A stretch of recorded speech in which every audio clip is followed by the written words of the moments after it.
today called A Trust Betrayed. Bernard, Andy, called Mum. Could you come here, please? The two boys came running. What is it, Mum? They asked. Just this, dears. Dad wants me to go to the city this afternoon, and we won't be back until after sunset. That's all right, said Bernard. We'll be okay. Thank you, dears, but I'm worried. What about? Well, tomorrow's Sabbath and there's some jobs that have to be done. I really ought not leave them. There's the dishes to wash and the kitchen floor to mop and the living room to sweep and dust and... That's all right, said Bernard. We'll do all those things for you, won't we, Andy? Oh, you are dears, cried Mum, flinging her arms around them both. Whatever would I do without you? Soon Mum was dressed ready to go. Goodbye, dears, she said, smiling. And you won't forget to sweep the two porches, will you? No, said Bernard. And remember to clean the basin in the bathroom. It's very dirty. All right, Mum. We'll do all those jobs we can. Thank you, dears, and we'll be back by sunset in good time for worship before you go to bed. Oh, and don't forget to feed the dog and clean your shoes. All right. Goodbye, Mum. Goodbye, Dad. And they were off. Seems like we've got quite a few things to do, said Bernard. Yes, quite a few, said Andy. When shall we begin? Well, said Bernard, I'd like to finish the book I'm reading.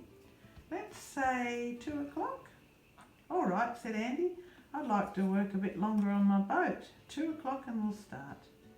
But when 2 o'clock came, the book wasn't finished and the boat was getting more and more interesting every minute.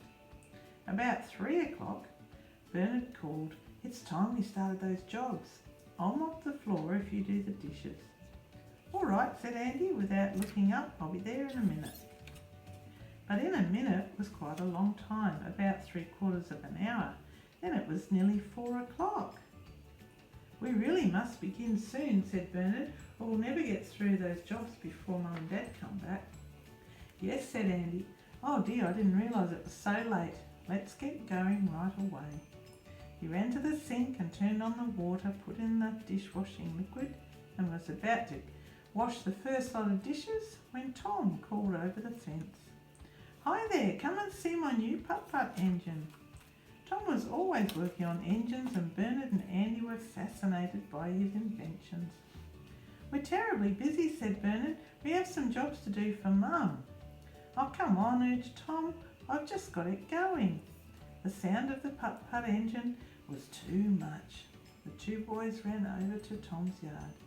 When they got back, half an hour later, the washing water was quite cold and Andy had to start all over again.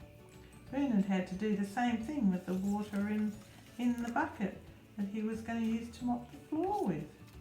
The dishes were half done and the kitchen floor half mopped when another voice was heard. This time it was Bill, a friend who lived down the street. He'd brought 2 friends with him and they all wanted Bernard and Andy to come and play baseball. We're dreadfully busy, said Bernard. We have jobs to do for Mum. Oh, come on, said Bill. You can do those later. We need you in the game. Bernard looked at Andy and Andy looked at Bernard. We could go for perhaps 15 minutes, said Bernard, but we'll have to hurry back. So off they went again, and once more the water grew cold in the sink and the bucket. Quite cold, in fact, this time. It was nearly 6 o'clock when the boys returned. Look at the clock, cried Bernard. I never dreamt we'd be away that long. We'll never get everything done now.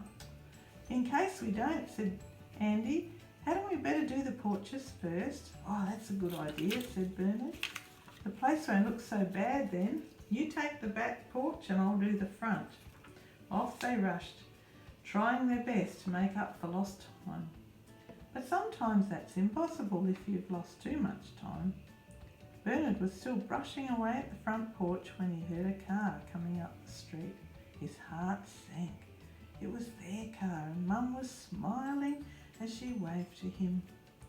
But she didn't smile for long, not after she got past the front door. Why, children, she said as she made her way past the bucket and the mop on the kitchen floor. You haven't done a thing. Bernard and Andy blushed. Oh, well, we did do the porches, said Bernard. And I'm nearly through the dishes, said Andy. I'm very disappointed, said Mum. I thought I could trust you. That hurt more than any smack.